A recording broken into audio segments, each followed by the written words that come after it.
052 mga kaibon, dumating na. Abangan na lang natin dito sa 052.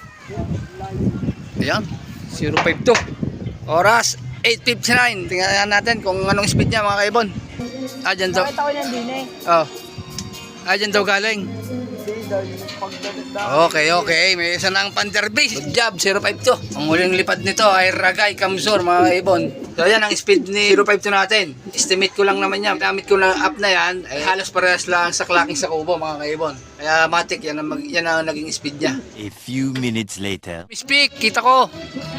Si katlo mga kaibon, dumating na din. So time check, anong oras siya dumating? Sabay pasok. 9:12.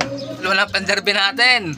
9:12 siya dumating. So check natin kung anong speed meron siya mga kaibon. Yan ang speed ni ikatlo mga kaibon. So si Miss Pick na lang inaabangan natin mga kaibon. A few minutes later. Si Miss Pick, kita ko na. Aray mga kaibon. So nasa 900 ng speed ni Miss Pick natin mga kaibon. Kompleto na ang ating Panderby. Ay, Miss Pick, pasok. 9:17. Ayan mga kaibon, yan ang speed ni Miss Pick natin. Sa malamang naman na nakaitlog na si Miss Pick natin sa track. Kasi nawala na yung pag-anampit niya, mga kaibon. Ayan, dito ko natatapusin ang video ko sa araw na to. At maraming salamat sa nanonood. And God bless po sa ating lahat. At sa susunod na lang ulit mga kaibon. Bye!